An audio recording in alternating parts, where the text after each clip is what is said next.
सूर्यकोटि समप्रभा निर्विघ्नं कुरु देवाय सर्वकार्येषु सर्वदा। ॐ गणपतये नमः। ॐ गणपतये नमः। ॐ श्रीवक्रतुण्ड महाकाय सूर्यकोटि समप्रभा निर्विघ्नं कुरु देवाय सर्वकार्येषु सर्वदा। ॐ श्रीवक्रतुण्ड महाकाय सूर्यकोटि समप्रभा निर्विघ्नं कुरु देवाय सर्वकार्येषु सर्वदा।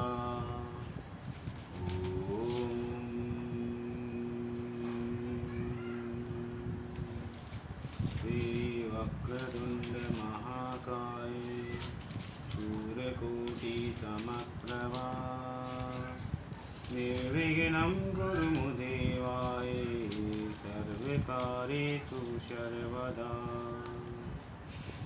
ॐ श्री वक्रतुण्ड महाकाय सूर्यकोटि समप्रभा निर्विघ्नं कुरु देवाय सर्वकार्येषु सर्वदा। ॐ श्री वक्रतुण्ड महाकाय सूर्यकोटि समप्रभा निर्विघ्नं कुरु देवाय सर्वकार्येषु सर्वदा।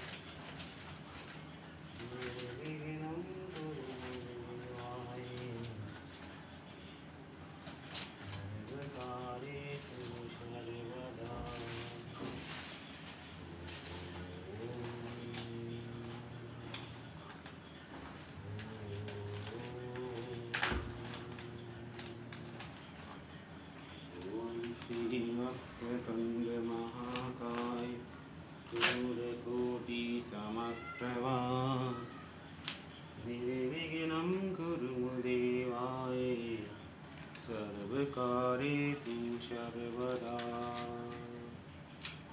ॐ श्री वक्रतुण्ड महाकाय सूर्यकोटि समप्रभा निर्विघ्नं कुरु देवाय सर्वकार्येषु सर्वदा। ॐ श्री गणेशाय नमः। ॐ श्री गणेशाय नमः। ॐ श्री गणेशाय नमः। ॐ श्री गणेशाय नमः। ॐ पार्वती नंदन नमामि। ॐ पार्वती नंदन नमामि। जय श्री विघ्नहर्ता नमामि। जय श्री विघ्नहर्ता नमामि। ॐ श्री वक्रतुण्ड महाकाय सूर्यकोटि समप्रभा निर्विघ्नं कुरु देवाय सर्वकार्येषु सर्वदा।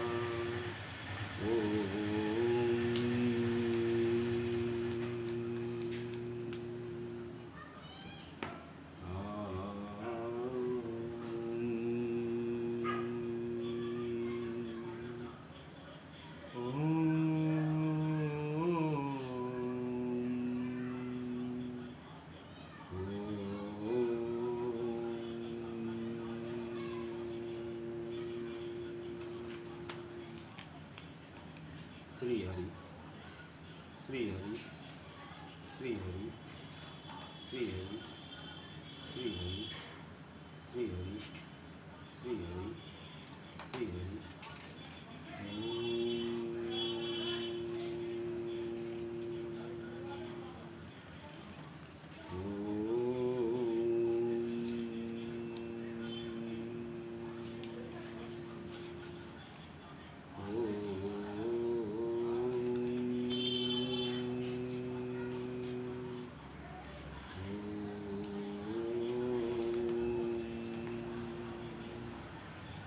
श्री हरि व्रत कथा। श्री हरि व्रत कथा। जय श्री गणेश। गौर से सुनिएगा। जय श्री गणेश। ध्यान से सुनिएगा। जय श्री गणेश। ब्रह्मा विष्णु महेश। एक दिन महाराज युधिष्ठिर ने भगवान से कहा कि हे प्रभु, कोई ऐसा उत्तम व्रत बतलाइए जिसके प्रभाव से मनुष्यों को अनेकों सांसारिक कलेश दुख दूर होकर वे पुत्र एवं पौत्रवान हो। यह सुनकर भगवान बोले, हे राजन, तुमने बड़ा ही उत्तम प्रश्न किया है। मैं तुमको एक पौराणिक इतिहास सुनाता हूँ, ध्यानपूर्वक सुनो। एक समय लोमस ऋषि ब्रजराज की मथुरापुरी के वसुदेव देवकी के घर गए। ऋषिराज को आया हुआ देख करके दोनों अत्यंत प्रसन्न हुए तथा उनको उत्तम आसन पर बैठालकर उनका अनेक प्रकार से वंदन और सत्कार किया। फिर मुनि के चरणों तक से अपने घर तथा शरीर को पवित्र किया। वह प्रसन्न होकर उनको कथा सुनाने लगे। कथा के कहते लोमस ने कहा कि हे देवकी, दुष्ट दुराचारी पापी कंस किसने तुम्हारे कई पुत्र मार डाले हैं, जिसके कारण तुम्हारा मन अत्यंत दुखी है। इसी का प्रकार राजा नहुस की पत्नी चंद्रमुखी भी दुखी रहा करती थी, किंतु उसने संतान सप्तमी का व्रत किया, विधान सहित किया, जिसके प्रताप से उनको संतान का सुख प्राप्त हुआ। जय श्री गणेश। जय श्री गणेश। यह सुनकर देवकी ने हाथ जोड़कर मुनि से कहा, हे ऋषिराज, हे ऋषिराज, कृपा करके रानी चंद्रमुखी का संपूर्ण वृत्तांत, इस व्रत का विस्तार सहित मुझे बतलाइए, जिससे मैं भी इस दुख से छुटकारा पाऊं। लोमस ऋषि ने कहा कि हे देवकी, अयोध्या के राजा नहुस थे। उनकी पत्नी चंद्रमुखी अत्यंत सुंदर थी। उनके नगर में विष्णुगुप्त नामक एक ब्राह्मण रहता था। उसकी स्त्री का नाम भद्रमुखी था। वह भी अत्यंत रूपवती सुंदरी थी। रानी और ब्रह्माणी में अत्यंत प्रेम था। एक दिन वे दोनों सरयू नदी में स्नान करने के निमित्त गईं। सरयू नदी अयोध्या नगरी में है। सरयू नदी जो है वो अयोध्या नगरी में है। कहा जाता है कि जब माता सीता, राम और लक्ष्मण वनवास से लौट कर आए थे, तो माता सीता ने सरयू नदी में पूजन करने की प्रतिज्ञा ली थी। तो जब सरयू नदी की पूजा करने का समय आया, जब वनवास से लौटी सीता माता, तो उनको अचानक ध्यान आया कि मैंने सरयू नदी में पूजा करने की प्रार्थना की थी। तो वो लक्ष्मण के साथ वहाँ पर गई। तो लक्ष्मण के साथ गई तो वहाँ हनुमान जी उनका पीछा करने लगे। हनुमान जी पीछा करने लगे कि माता सीता कहाँ जा रही हैं अयोध्या को छोड़ के। तो माता सीता और लक्ष्मण सरयू नदी पे गए और वहाँ जब माता सीता और लक्ष्मण दोनों अर्घ्य देने लगे सूर्य भगवान को, तो पीछे से एक राक्षस आया और लक्ष्मण भगवान को वो खाने लगा। और लक्ष्मण भगवान को जैसे ही खाता देख सीता माता ने यह देखा कि ये राक्षस जो है लक्ष्मण भगवान को खा रहा है, तो माता सीता ने क्या किया, अपना महाकाली का रूप धारण किया और उस राक्षस का वध कर दिया। और उस राक्षस का जैसे ही वध हुआ तो वो वहाँ पे उसका अंत हो गया और माता सीता और लक्ष्मण दोनों ही उस पानी के अंदर चले गए, गायब हो गए। यह देखा जब हनुमान जी ने तो बड़े आश्चर्यचकित हो गए कि ये भगवान क्या हुआ। तो हनुमान जी ने कलश के अंदर, मटके के अंदर उस सरयू नदी का थोड़ा सा पानी लिया और दौड़े दौड़े कहाँ गए, राम जी के पास गए। उनको सारी कथा सुनाई तो राम जी ने कहा ऐसा करो हनुमान जी महाराज, तुम ये जो पानी लेके आए हो कलश में, इसको 3 बार विष्णु विष्णु भगवान कह के उसी सरयू नदी में छोड़ देना। और जैसे ही हनुमान जी ने यह किया तो माता सीता और लक्ष्मण दोबारा वहाँ से प्रकट हो गए, और इस तरह से हनुमान जी, लक्ष्मण और माता सीता दोबारा रामनगरी अयोध्या में वापस आ गई। तो रानी और ब्रह्माणी कथा के अंदर आते हैं। रानी और ब्रह्माणी में अत्यंत प्रेम था। एक दिन वे दोनों सरयू नदी में स्नान करने के निमित्त गईं। वहाँ उन्होंने देखा कि अन्य बहुत सी स्त्रियां सरयू नदी में स्नान करके निर्मल वस्त्र पहनकर एक मंडप में शंकर भगवान और मां पार्वती की मूर्ति स्थापित करके पूजा कर रही थीं। रानी और ब्रह्माणी ने यह देखकर उन स्त्रियों से पूछा कि बहनों, तुम यह किस देवता का और किस कारण से पूजन व्रत आदि कर रही हो? यह सुन स्त्रियों ने कहा कि हम इस संतान सप्तमी का व्रत कर रही हैं, और हमने शिवजी पार्वती जी का पूजन चंदन अक्षत आदि से विधि पूर्वक किया है। यह सब इसी पुनीत व्रत का विधान है। यह सुनकर रानी और ब्रह्माणी ने भी इस व्रत के करने का मन ही मन संकल्प किया और घर वापस लौट आई। ब्रह्माणी भद्रमुखी तो इस व्रत को नियम पूर्वक करती रहीं, किंतु रानी चंद्रमुखी राजमद के कारण कभी इस व्रत को करती, कभी ना करती, कभी भूल ही जाती। कुछ समय बाद दोनों मर गईं। दूसरे जन्म में रानी बंदरिया और ब्रह्माणी ने मुर्गी की योनि पाई। दूसरे जन्म में रानी बंदरिया और ब्रह्माणी ने मुर्गी की योनि पाई, परंतु ब्रह्माणी मुर्गी की योनि में भी कुछ नहीं भूली और भगवान शंकर और माता पार्वती जी का ध्यान करती रही। उधर रानी बंदरिया की योनि में भी सब कुछ भूल गई। थोड़े समय के बाद दोनों ने यह देह त्याग दी।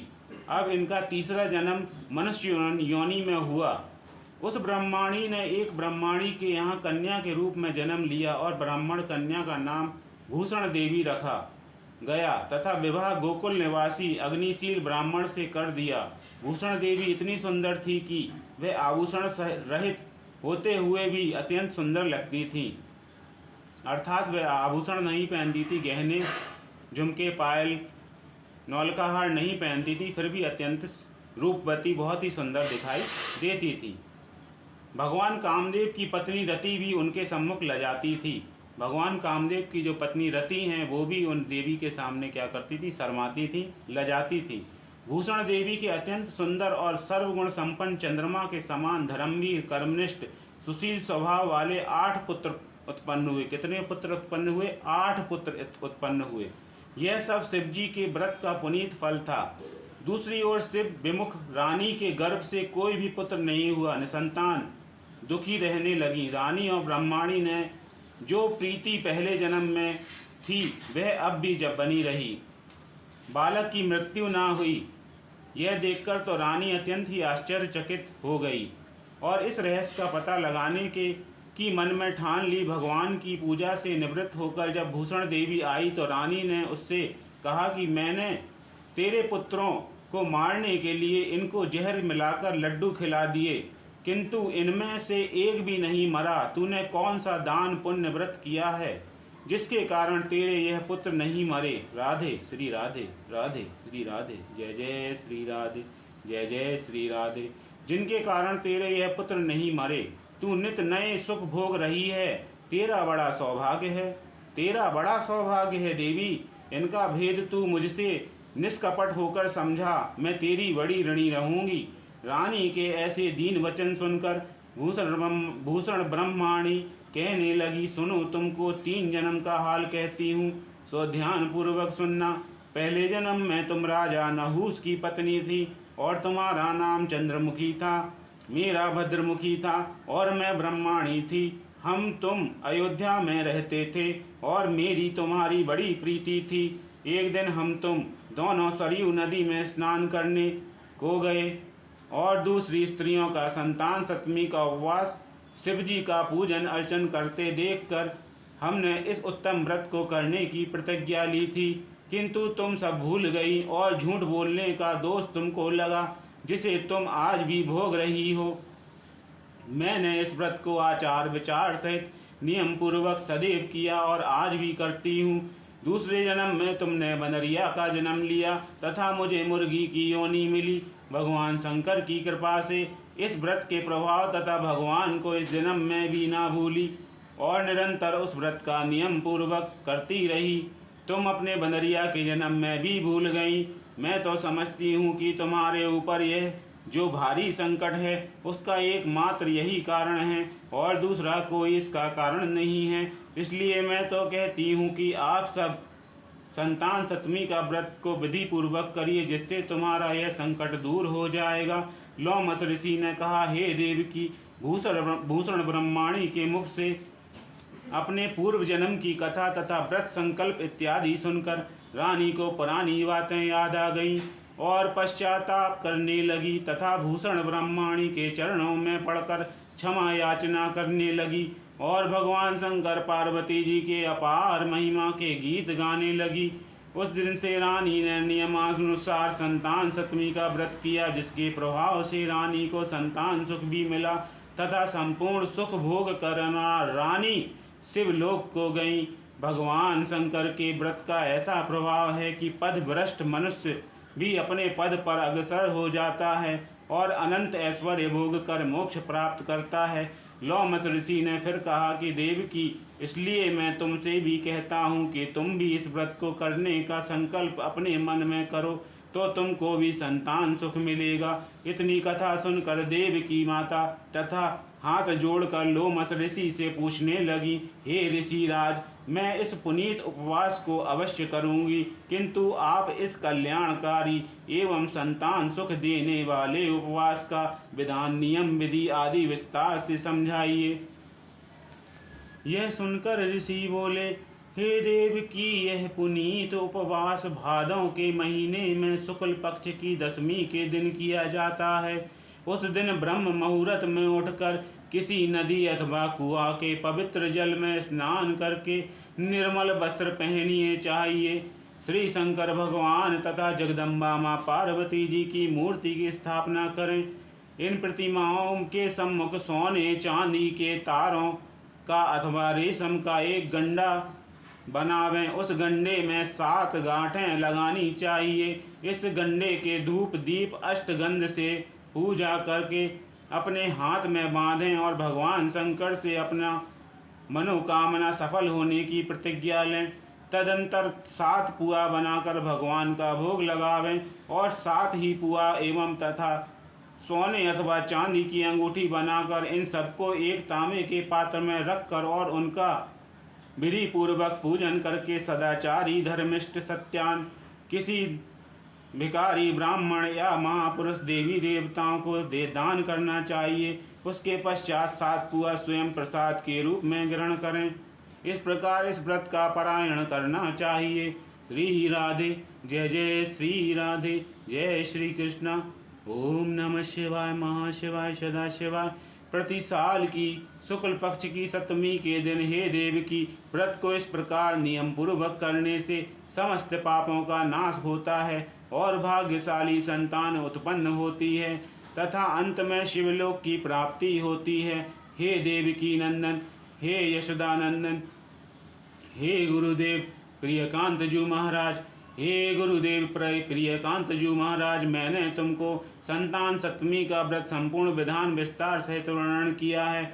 उसको अब तुम नियम पूर्वक करो, जिससे तुमको उत्तम संतान पैदा होगी। इतनी कथा कहकर भगवान आनंद कंद श्री कृष्ण ने धर्मावतार युधिष्ठिर से कहा कि हे श्री लोमस ऋषि, इस प्रकार हमारी माता को शिक्षा देकर चले गए। ऋषि के कथा अनुसार हमारी माता देवकी ने इस व्रत को नियम पूर्वक किया, जिसके प्रभाव से हम उत्पन्न हुए। यह व्रत विशेष रूप से स्त्रियों और पुरुषों के लिए कल्याणकारी है, परंतु पुरुषों को भी समान रूप से कल्याणदायक होता है। संतान सुख देने वाला, पापों का नाश करने वाला यह उत्तम व्रत, जिसे स्वयं भी करें और तथा दूसरों को भी करने की सलाह दें। नियम पूर्वक जो कोई इस व्रत को करता है और भगवान शंकर, माँ पार्वती, जगदम्बा की सच्चे मन से आराधना करता है, निश्चय ही अमर पद पैदा करके अंत में शिवलोक को जाता है। बोलो शंकर भगवान की जय, बोलो माता पार्वती जी की जय। ओम जय जय श्री राधे। गणपति गणराजू, मंगल करण भरण सब काजू, जय जय जय गणपति गणराजू, मंगल करण भरण सब काजू। जय श्री गणेश, जय जय श्री गणेश। ओम।